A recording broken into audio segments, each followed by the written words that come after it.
Welcome to the Rise Together podcast weekly hot take series. Every week, we're going to bring you powerful stories and strategies from leaders who are making a real impact by building stronger, more resilient communities. Get ready to be inspired, motivated, and equipped with the tools to thrive in both your personal and professional life.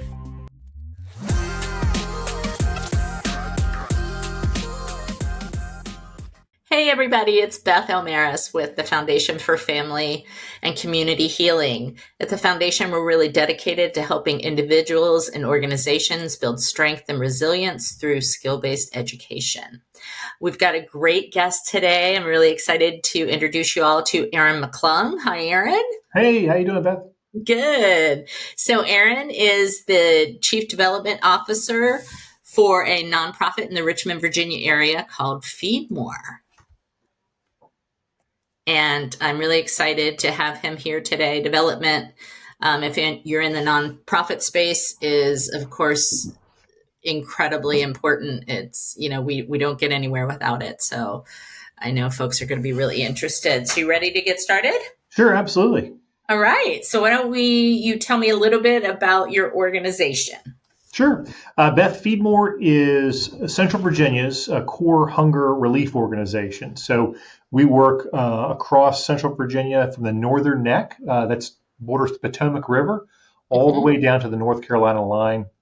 And that's 29 counties, 5 cities. And unfortunately, right now, it's about 240,000 food insecure individuals.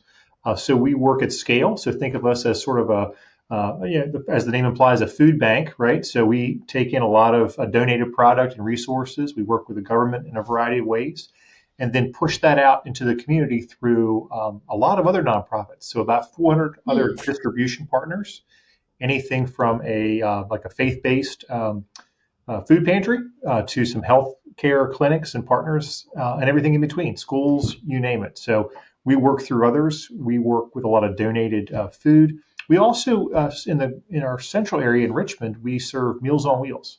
So we are, if you're familiar with that brand and that program, we do Meals on Wheels for folks in the area around Richmond. So a lot of different facets to the program, and we're always pivoting and changing, trying to make sure we're meeting the needs of those that need our assistance. But there's a lot in our community that do, and we try and tend to help people that are in emergency situations. So most of the people we're helping come to us just a few times a year, but those are always changing. So we're trying to meet people where they are. Yeah, that's fantastic. I imagine with what's going on with layoffs and the economy, you're seeing numbers pick up, unfortunately. Yeah, it's, we have the flexibility to really meet that need. However, this first part of the last few months have been challenging on the supply side. There's a lot of the fresh produce, fruits and vegetables that we get are typically in the winter and spring are sourced, not from the United States. So unfortunately that some of the trade issues have kind of really hampered our product. We're actually having to buy a lot more produce than we have in the past, which is not a problem in the short term, but if it continues for a long period of time, that could be really troubling this winter. But we've got a generous community. We're also keeping our eyes what's going on in Washington, and we're not crying wolf. We are just kind of, keeping an eye on what's going on, trying to meet the needs where we can. And what we can control, we'll control. What we can influence, we'll try and influence. But that's our approach. Yeah, that's fantastic. How big is your team? So in terms of all Feedmore, it's about 115 individuals. That's paid employees or part-time folks as well. But we actually work with about 225 volunteers a day. So like a lot of nonprofits, a lot of volunteers make the mission work. The staff is there to help support volunteer activities, whether that's food, chopping, peeling, cutting, food preparation for the Meals on Wheels and some of our kids' cafe sides of things. But it takes a whole active community to make our mission work. In my team, we have 6 folks. So we're small and mighty, but we do everything from grant writing to work with corporations, foundations, individual donors, everything in between. Mm-hmm. So you work for an organization that helps so many people. What does Feedmore do as an organization to really help its own employees in terms of wellness or, Yeah. those kind of things? Well, we're very fortunate to be able to invest in our people. I know a lot of nonprofits, that's not the first thing they do, but what's that thing? It's like you put your mask on first before you help the next person. Yeah. So when you're on that plane, some of us tune out to those things, but we really believe that if you take care of our employees, take care of your volunteers, then that then in turn leads to taking care of the community. And here's how we do that. So we offer great benefits. We have our new building we just moved into in October is well certified. So if you're Mm. familiar with some of those certifications out there, like Green Globe for the physical structure, well is about how we take care of our employees and volunteers. So that's water quality, air quality, the physical layout, the light, a whole host of things. We offer classes on cooking and nutrition. About once a month, we'll do some yoga around here, which is kind of fun. But really, the satisfaction of our employees does so much to really determine how we show up as an organization in the community and to our partners. Continuing education is also a big part of what we do. So there's some stipends available for those that are looking to take some classes that are helping them continue their education professionally, but also it might be something they're interested in personally. So we offer those kind of programs as well. So for a nonprofit, I shouldn't say it's unusual, but it's we're trying to lean more into that to make sure that the people that we're recruiting and retaining are really invested in the mission, but also are able to grow within the organization. Yeah, absolutely. That's really great to hear. Yeah. That's really great to hear. What are some of the challenges you guys are facing in terms of, I don't know, and maybe you don't face them because you are doing such good work with really investing in your employees, but is there issues with retention or Well, we've got a very turnover or Yeah, I wouldn't say there's a problem, but I think, we're a complex organization. We have professional employees that may have master's degree in social work. We Mhm. have folks that have MBAs that are on the finance or, specialty side.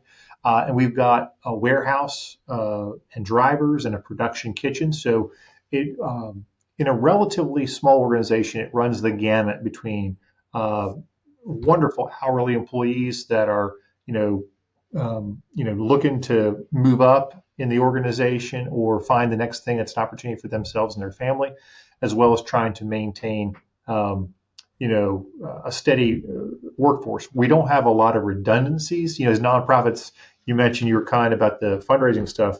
Our budgets are not they're not excessive. So we don't have a lot of redundancy built into our models. So when we do have folks leave the organization, it's really incumbent upon us to do cross training and things like that. So I would say some of the challenges are, frankly, information sharing. Right? Mm. Every organization, you're only as good as how much information you can communicate, and then what I need to know from programs and operations, so I can tell that to donors who can help support our mission and make better choices and decisions. But no organization is without challenges. We think we're doing a Of fairly course not. decent job, but um, we're blessed to be where we are in terms of the Richmond area. A lot of folks that want to join us, but there's also other companies that are doing great work out there as well. So just trying to make sure we're staying competitive. Yeah, that's great. Um, what about you on your own personal development? What are things are you interested in kind of the next 5 years learning more about or Well, we might need a second follow up podcast for this. That's a great question. It's like, lifelong learning is something that's super important to me. Um, I've done a lot of different things in my career and background, and a book I read a couple years ago by David Brooks was called The Second Mountain. And it really speaks to the first half of your life or career is really focused on those self-imposed metrics or measures of success, whether it's financial, whether that's level type of organization. Idol. Yeah, Mhm. exactly. And then you get to on top of whatever that mountain, that rhetorical mountain, and then you look out and you go, well, there's another mountain over there. And the point of that is really focusing on the alignment of values and servant leadership and taking care of the community.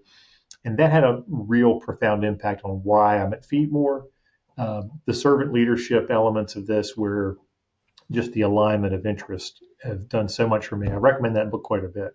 Um, Whether it's here at Feedmore or whatever that my professional life takes on, I think it's this experience at Feedmore has put me in greater touch with the community, recognizing the needs of others that may have been hidden to me in the past, Mhm. and just either working on that directly or helping influence that indirectly.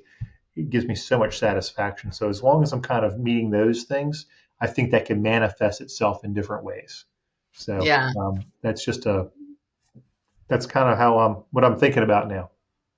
I love that. I'm going to have to read that book. I very much feel the same way. Um, I think COVID did a lot to open a lot of people's eyes about their own communities, right? Like sometimes you get kind of Yeah. caught up, or if you're working for a national organization, you're kind of thinking such big picture and you don't necessarily even think about your own community. There, And to that point, there's a lot of hidden populations out there that I don't think people quite know they existed. And I remember during COVID, I was reading this article about, sadly, a woman who passed away, and her neighbors had never seen her for years. And I think she had been deceased for quite some time. And I think the mm, quote was, not that they knew she was missing, but they didn't know that she even existed to start well, with. So from, in the human space, it just, I think a lot of times we're focused on property or values of things and not valuing the human. And this is the kind of place where you get to do both, but you really understand that we are a collection of souls and individuals, and taking care of those people help take care of us. yeah, that's really beautiful. And a great note to end on. Aaron, if folks are interested in learning more or connecting with you, how can they find you? Sure. LinkedIn, Aaron McClung, Richmond, Virginia. That should pop up. You might see a guy that looks like this. Um, or email is also best. A McClung, AMCCLUNG at feedmore.org. Fantastic. Well, thank you for sharing about your amazing organization and for taking some time with me today. I really appreciate it. My pleasure. Thank you so much. And thanks to all our listeners. I'll see you next time. Thank you for joining us today on our Rise Together podcast weekly hot take series. We hope you've been inspired by today's stories and strategies for building stronger, more resilient communities. Remember, resilience isn't just about bouncing back. It's about growing through every challenge to become bigger and better. If you've enjoyed this episode, please make sure to subscribe, leave a review, and share it with somebody who could benefit from these insights. Stay connected, stay resilient, and we'll see you next time.